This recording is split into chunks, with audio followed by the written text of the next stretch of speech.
Assalamualaikum warahmatullahi wabarakatuh. Salam sejahtera. Alhamdulillahirabbil alamin wassalatu wassalamu ala asrafil mursalin wa ala alihi wa sahbihi ajma'in. Yang berusaha Cik Muhammad Kadri bin Fadhil Rahman, Timbalan Pengarah IPG Kampus Ipoh, yang berusaha Cik Roslan Sari, Ketua Jabatan Sains dan Teknik, Ketua-Ketua Jabatan, Ketua-Ketua Unit, Dr. Abdul Hadi bin Mahdawi, Pensyarah Cemerlang PKC, Pensyarah Kanan, Pensyarah Cemerlang, Pegawai Eksekutif dan Penolong Accountant, staf-staf sokongan, Jawatan Kuasa Perwakilan Pelajar, para siswa guru yang dikasihi sekalian. Biar penat berdiri, jangan penat berdiri. Biar lelah tertutup, jangan lelah membentuk. Biar penat bercakap, jangan penat berharap. Hadirin hadirat yang dihormati sekalian, pertama-tamanya marilah kita panjatkan kesyukuran kehadrat Ilahi kerana kita dapat bersama-sama bersua secara maya dalam perhimpunan bulan Ogos. Sempena perhimpunan pada kali ini, 3 agenda utama sedang berada di hadapan kita yang harus kita berikan perhatian. 3 perkara ini, 3 agenda ini amat penting kepada kita kerana ia berkait rapat kita sebagai warga negara Malaysia, kita sebagai warga sejagat, dan kita sebagai warga Institut Pendidikan Guru Kampus Ipoh. Hadirin yang dihormati sekalian, pertamanya kita harus sedar bahawa kita sedang berada di dalam bulan kemerdekaan. Justru kita harus membebaskan diri kita dari apa jua sifat negatif yang ada di dalam diri kita yang mengungkung serta mencabar kebebasan minda kita sebagai rakyat yang merdeka. Mencabar kebebasan kita bertindak. Terutama sekarang ini kita sedang menghadapi cabaran yang getir akibat daripada wabak COVID-19. Jadi, segala anasir sifat negatif yang bakal meningkatkan lagi wabak, meningkatkan lagi peningkatan COVID-19, haruslah kita hindar. Kita wajib kita jaga kita, insya-Allah. Saudara-saudari yang dihormati sekalian, pada hari ini agenda yang kedua yang saya ingin highlightkan ialah kita pada hari ini adalah kita kena sedar bahawa kita sedang berada dan sedang mengharungi kehidupan seharian yang mana kita berada di dalam era revolusi industri 4.0. Adakah anda sedar ataupun adakah anda terfikir akan era tersebut? Kenapa kita harus sedar? Kita harus sedar kerana kita adalah merupakan seorang bakal guru. Dan kita jugalah yang bakal menjadi apa yang dikatakan sebagai jurutera manusia yang akan membina, yang akan membangunkan modal insan untuk masa hadapan. Silap kita membina, gagal kita membina, maka musnahlah generasi yang akan datang. Jadi, kita sering mendengar istilah revolusi industri yang keempat ataupun IR 4.0. Ia sebenarnya telah pertama kali diutarakan di Hanover Fair pada 4 hingga 8 April 2011. Istilah ini selalu digunakan oleh kerajaan Jerman untuk memajukan sektor industri hingga ke tahap yang lebih hebat dengan bantuan teknologi. Namun, terma revolusi industri 4.0 ini mula mendapat perhatian di peringkat sejagat, di peringkat dunia ketika Forum Ekonomi Dunia pada 2016, yang mana pada ketika itulah forum ini mengisytiharkan bahawa dunia kita berada di ambang revolusi industri yang keempat. Jadi, tuan-tuan dan puan-puan, hadirin hadirat yang saya hormati sekalian, memetik halaman Forbes, revolusi industri generasi keempat ini dapat ditafsirkan sebagai gabungan sistem pintar ataupun artificial intelligence dan otomasi dalam industri. Ia didorong oleh pengurusan data melalui pembelajaran mesin ataupun machine learning dan teknologi yang dikenali sebagai artificial intelligence. Jadi gabungan komputer ini sebenarnya, kalau kita lihat, ia sebenarnya telah bermula sebahagiannya pada revolusi industri 3.0. Namun, pada masa itu, komputer hanya dianggap sebagai pengupaya atau sesuatu yang dapat mencipta peluang pasaran baru sahaja.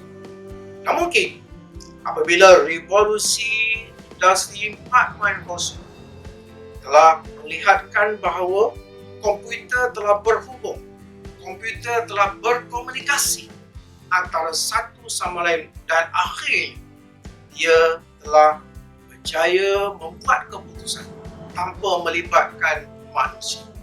Jadi gabungan antara sistem cyber, fizikal, Internet of Things telah melahirkan apa yang dikatakan sebagai revolusi industri dan melahirkan organisasi atau melahirkan institusi atau melahirkan industri pintar yang mana kita lihat sekarang ini telah mula berada di persekitaran.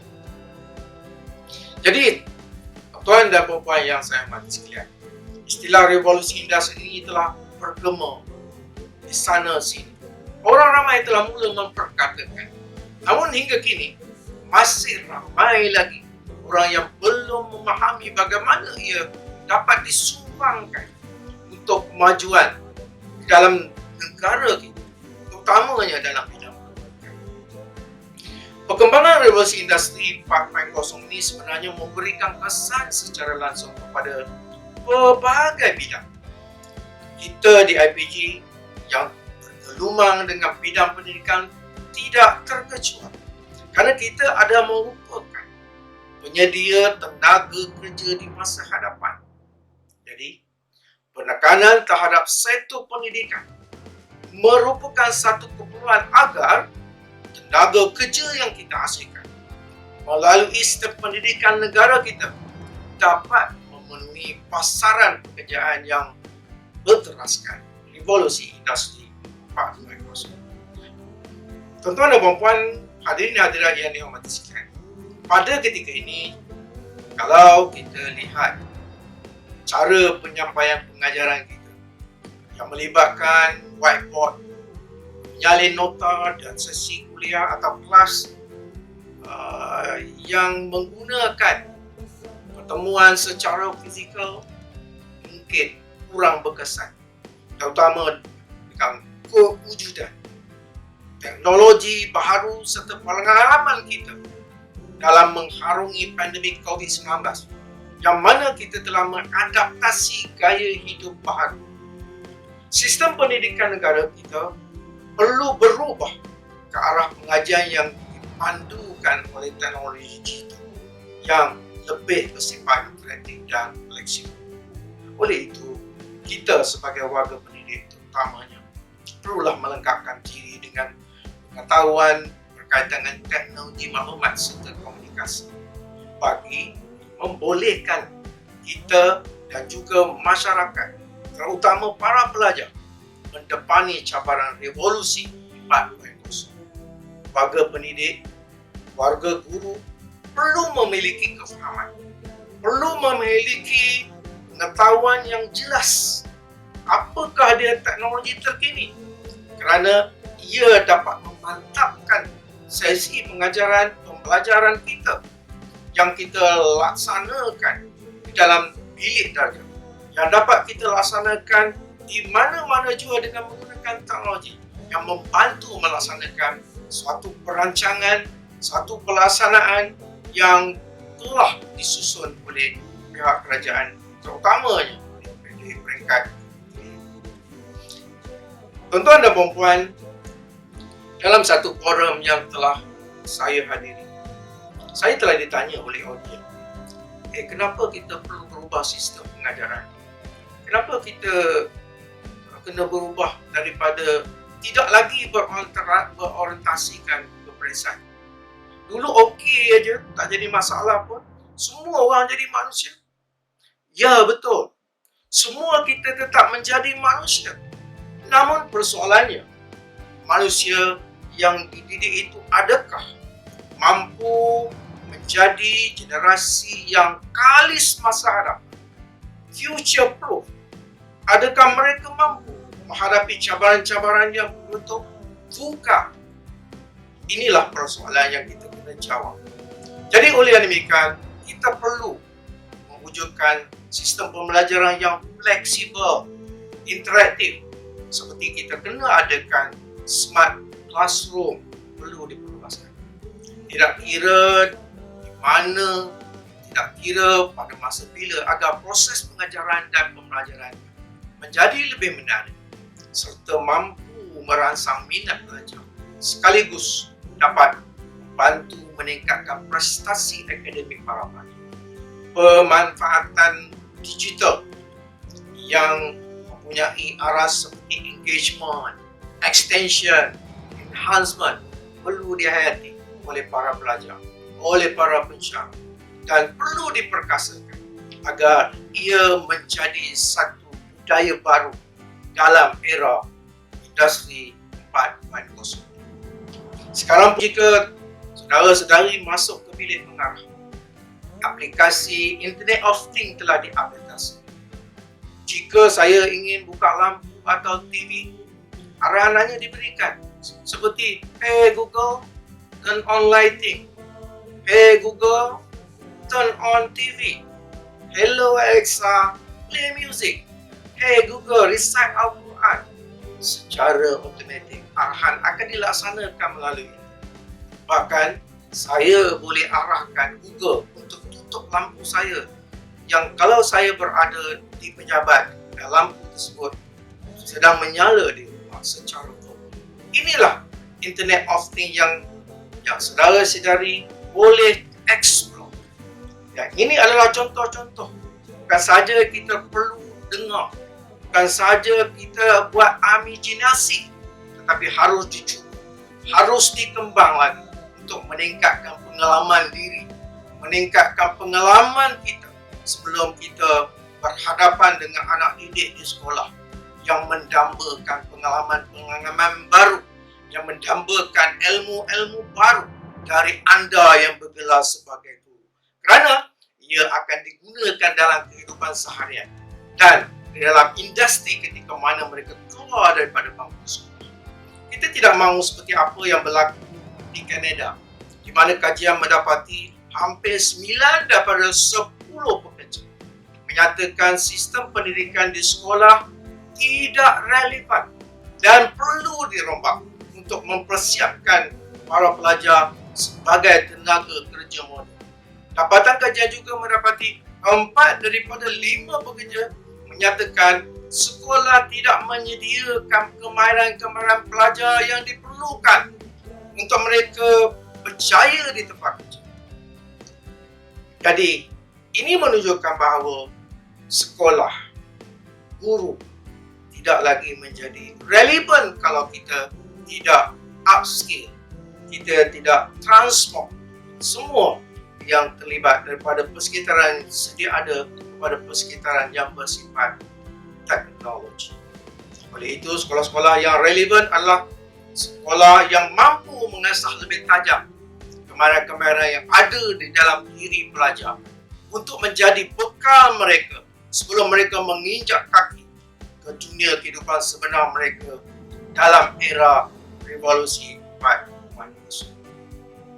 Hadirin hadirat yang saya hormati sekalian, IPG Kampung Ipoh sebenarnya sentiasa menyediakan ruang, sentiasa menyediakan medan dan platform untuk siswa guru menimba ilmu dan pengalaman.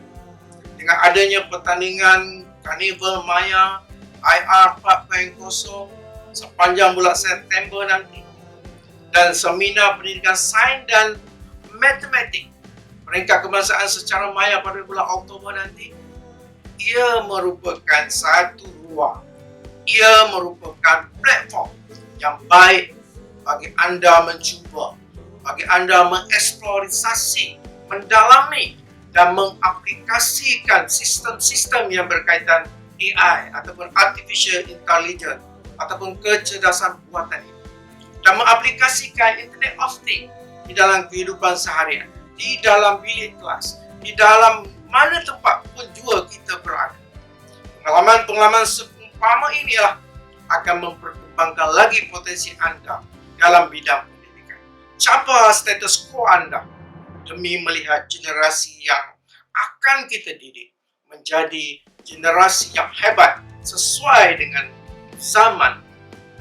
Hadirin hadirat yang saya muliakan, inilah pengharapan yang saya letakkan ke bahu anda untuk memikirkan, untuk transform demi kejayaan masa hadapan generasi kita. Agenda ketiga kita adalah berkaitan dengan pertandingan video pendek sempena Pelan Strategik IPGKI. Hadirin hadirat yang saya hormati sekalian, IPG Kampus Ipoh telah melancarkan pertandingan video pendek sejak awal tahun 2020. Kenapa kita lancarkan?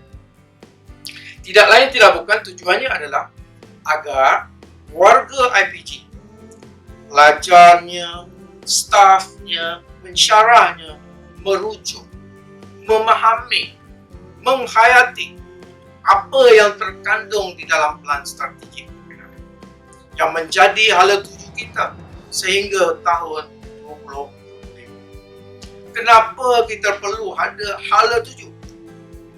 Kerana dengan adanya hala tujulah kita tahu ke mana kita nak pergi, apa objektif kita pada setiap inisiatif, pada setiap program yang kita laksanakan. Tanpa kefahaman, tanpa penghayatan terhadap pelan strategi ini, ia diibaratkan seperti perahu yang tiada berlayar tanpa arah tuju. Hanya angin dan ombaklah yang menentukan haluan. Kita perlu faham arah tuju kita agar kerja buat apa jua yang kita laksanakan, kita ada matlamat yang apa yang kita nak capai. Jadi dengan adanya pemahaman arah tuju ini, kita akan lebih cepat dan lebih mudah mencapai objektif yang kita harapkan pada tahun 2025 nanti. Pelan ini sebenarnya kita menggunakan metode future thinking scenario planning, yang mana ia telah melibatkan pemikiran strategik, melibatkan perancangan strategik serta pengurusan strategik bagi menjayakan plan tersebut. Semua senario kita analisa agar cabaran-cabaran yang bakal kita temui pada masa akan datang ataupun cabaran-cabaran yang kita tidak jangkakan pada masa akan datang dapat kita atasi dan dapat kita jangkakan secara tepat. Hasilnya daripada teamwork yang telah dilaksanakan oleh petugas yang telah ditugaskan untuk merancang ini telah berjaya menghasilkan buku perancangan strategik 2021 hingga 2025, dan ianya boleh dilayari di laman web, yang mana ia bervisikan bahawa IPG Kampus Ipoh adalah merupakan peneraju kecemerlangan pendidikan guru moden peringkat global. Alhamdulillah, selepas pelancaran buku tersebut, kita telah mengiklankan untuk mengadakan pertandingan. Jadi, alhamdulillah, ramai pelajar telah memahami, telah merujuk dan mempersembahkan pemahaman mereka dalam bentuk video-video kreatif. Tahniah diucapkan. Jadi, kita telah menerima penyertaan yang amat ramai oleh para peserta daripada kalangan para pelajar, dan ini menunjukkan bahawa anda amat prihatin dengan apa yang kita sasarkan pada tahun 2025 nanti. Jadi kepada yang menang di dalam pertandingan nanti, saya ucapkan tahniah. Yang tidak berjaya, anggaplah ia sebagai kejayaan yang utama. Sekali lagi saya ucapkan ribuan terima kasih kepada semua yang telah menjemput saya di dalam ucapan sempena pimpinan bulanan bulan Ogos ini dalam menyempurnakan 3 agenda utama kita, iaitu yang pertama sambutan bulan kemerdekaan, yang kedua kesedaran terhadap revolusi industri 4.0, dan yang ketiga kesedaran kita terhadap plan strategi IPG Kampus Ipoh 2021 hingga 2025. Semoga anda terus bersama-sama dengan IPG Kampus Ipoh melangkahkan kejayaan demi kejayaan demi masa hadapan, insya-Allah. Dengan kata-kata itu, saya akhiri ucapan dengan wabillahi taufiq wal hidayah. Assalamualaikum warahmatullahi